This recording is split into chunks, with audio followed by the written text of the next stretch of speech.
الحمد لله رب العالمين والصلاة والسلام على سيد الأنبياء والمرسلين وعلى آله وصحبه أجمعين.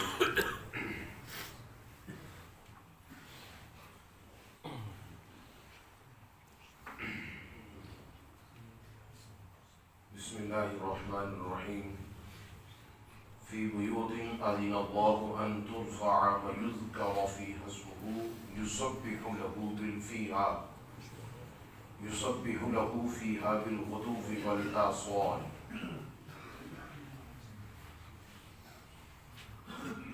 رجال لا تلهيهم تجارة ولا بيع عن ذكر الله وإقام الصلاة وإيتاء الزكاة يخافون يوما تتقلب فيه القلوب والأبصار.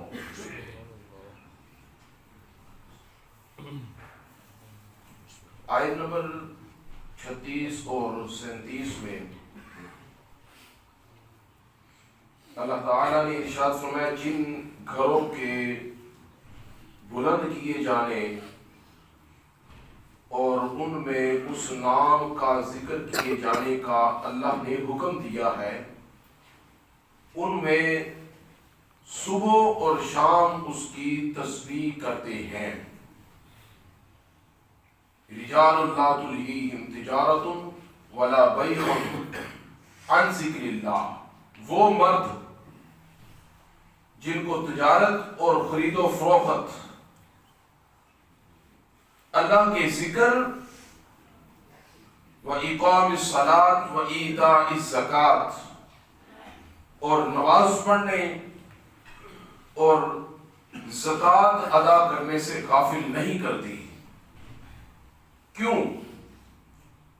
یخافون یوما تتقلب فیہ القلوب والابصار، کیونکہ وہ اس دن سے ڈرتے ہیں جس میں دل اور آنکھیں الٹ پلٹ ہو جائیں گی۔ آیت نمبر 36 میں فی بیوت اذن اللہ ان ترفع ویذکر فیہا اسمہ، جن گھروں کے بلند کیے جانے اور ان میں اس نام کے ذکر کیے جانے کا اللہ نے حکم دیا ہے، تو یسبح لہ فیہا بالغدو والآصال، تو ان میں وہ صبح و شام اللہ تعالیٰ کہ اس میں جلالت کی تسبیح کرتے ہیں۔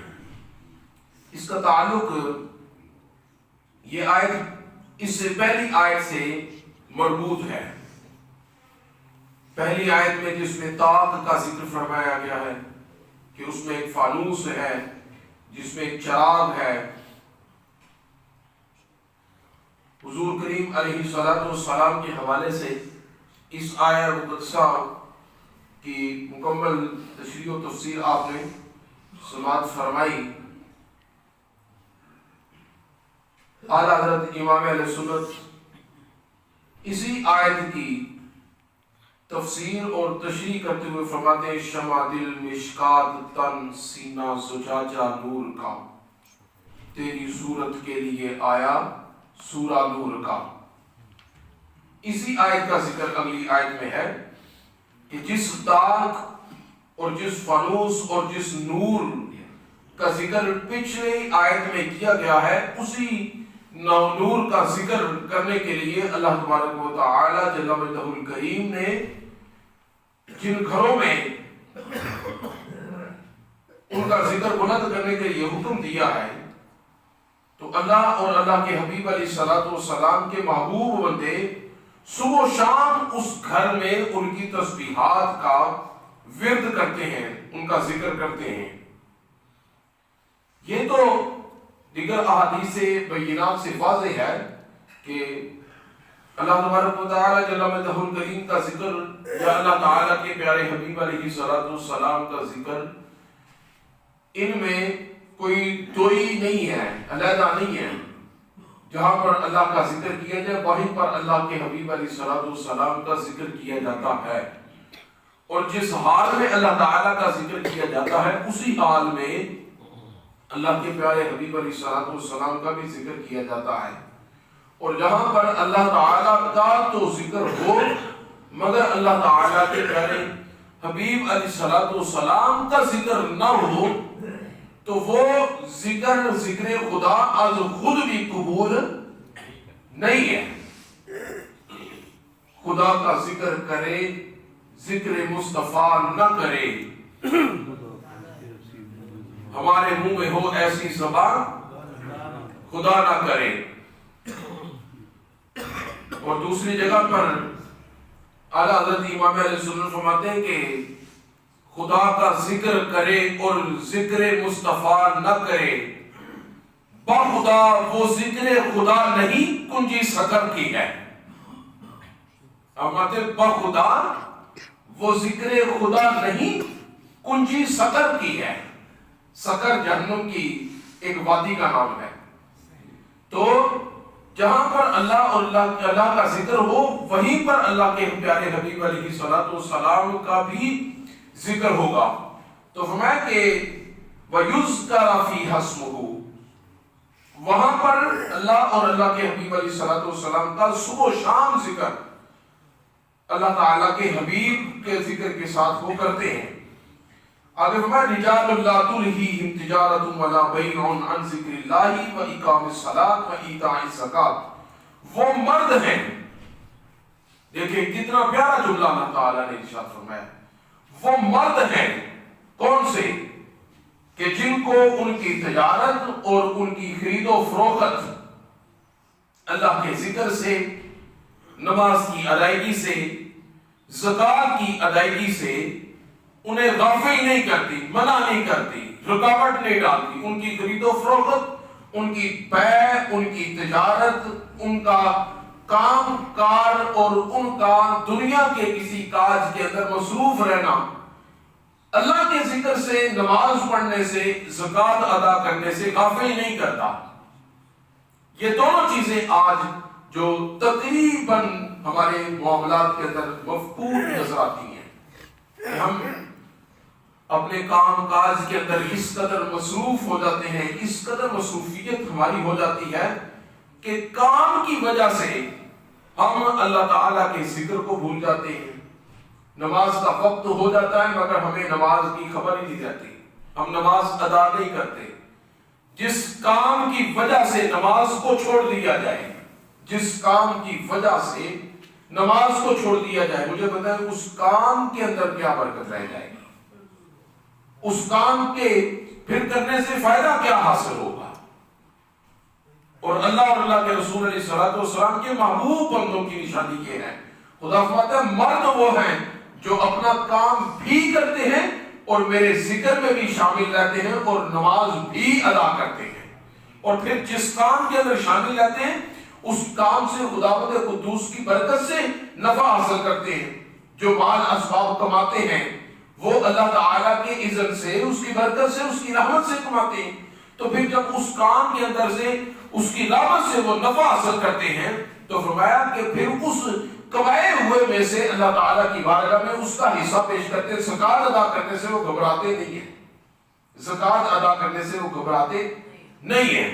وہ مرد ہیں کیوں؟ اس لیے کہ یخافون یوما تتقلب فیہ القلوب والابصار، کیونکہ وہ ڈرتے ہیں کہ اس دن بہت ساری آنکھیں اور بہت سارے دل الٹ پلٹ کر دیے جائیں گے. اب اس میں قیامت کے دن دلوں کا اور آنکھوں کا الٹ پلٹ کر دینے کا معنی کیا ہے؟ قیامت کے دن کہ ہول اور اس کی وحشت سے دل اور آنکھیں الٹ پلٹ جائیں گی. کن کی؟ ان لوگوں کی جو عبادت میں غفلت کرتے ہیں، عبادت کو جب وہ اپنا فرض اولی نہیں سمجھتے. اس کے مصداق وہ لوگ ہیں کہ جو عبادت سے غفلت برتتے ہیں. اور دوسرے بعض مفسرین نے اس میں لکھا کہ اس کا معنی یہ ہے کہ اس سے مراد وہ لوگ ہیں جو عبادت سے بالکل سرے منہ انکار کر دیتے ہیں. اس سے مراد کفار کے دل اور ان کی آنکھیں، ان کے دل اپنی جگہ سے نکل کر حلق میں آ جائیں گے. وہ واپس اپنی جگہ جا سکیں گے، نہ حلق سے باہر نکل سکیں گے. اور آنکھوں کے پلٹنے کا معنی یہ ہے کہ پہلے ان کی سنگی آنکھیں تھیں اور قیامت کے دن ان کی آنکھیں نیلی ہو جائیں گی۔ ایک قول یہ ہے کہ دلوں کے الٹ پلٹ جانے کا معنی یہ ہے کہ نجات کی تمام اور ہلاکت کے خوف سے ان کے دل مضطرب رہیں گے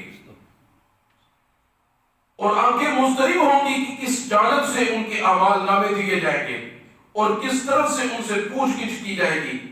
ایک قول یہ ہے کہ ان کے دلوں کے الٹ پلٹ جانے کا معنی یہ ہے کہ ایک بار آگ ان کو جھلسا دے گی، پھر جلا دے گی، پھر ان کے دوسرے دلوں سے بدل دیا جائے گا اور یہ عمل قیامت تک ہوتا رہے گا۔ یعنی ایک مرتبہ جسم کے جس حصے پر عذاب طاری ہوگا وہ حصہ جب جھلس جائے گا، جل جائے گا، تو اللہ تبارک و تعالیٰ اس حصے کو پھر ایک نئی صورت عطا کرے گا۔ جب نئی صورت عطا کرے گا تو پھر وہ دوبارہ اس پر عذاب جب طاری ہوگا، پھر وہ نئے سرے سے جھلسے گا، جلے گا، اور پھر جب وہ ختم ہو جائے گا تو جب وہ جلنے کے بعد، مفسرین نے لکھا کہ جلنے کے بعد اس کی کیفیت یہ ہو جائے گی کہ جب وہ جل سڑ جائے گا تو اس کی اپنی جو تکلیف اور جو اس کی اپنی اذیت ہے وہ کم ہو جائے گی۔ جب اذیت کم ہو جائے گی تو اللہ تعالیٰ پھر اس پارٹ کو، اس حصے کو نئے حصے کے ساتھ پھر بدل دے گا۔ جب پھر دوبارہ بدلا جائے گا تو پھر دوبارہ جب جلے گا اور دوبارہ جب جھلسے گا تو پھر تکلیف اور اذیت زیادہ ہوگی۔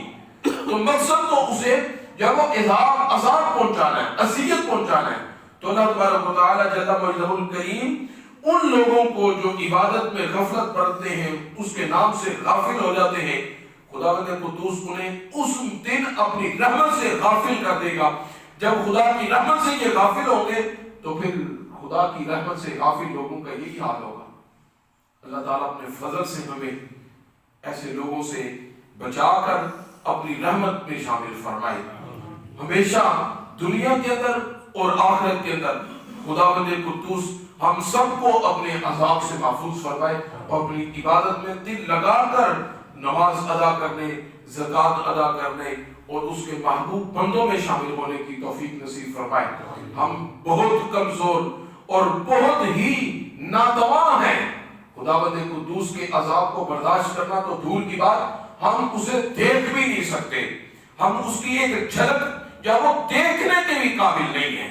ہم تو دیکھ کر ہمارا کچھ نہیں بچے گا، اگرچہ کسی کو عذاب کے اندر جب وہ دھکیل دیا جائے، نہیں، اس خداوند قدوس کے عذاب سے ہر لمحے اللہ تبارک و تعالیٰ کی رحمت کی پناہ چاہتے ہوئے اللہ تبارک و تعالیٰ سے معافی اور بخشش کی دستار کرتے ہیں اور اللہ تعالیٰ جل مجدہ الکریم سے ہر لمحے معافی مانگتے ہیں کہ مولا کریم ہمیں اپنے محبوب اور اطاعت گزار بندوں میں شامل فرمائے۔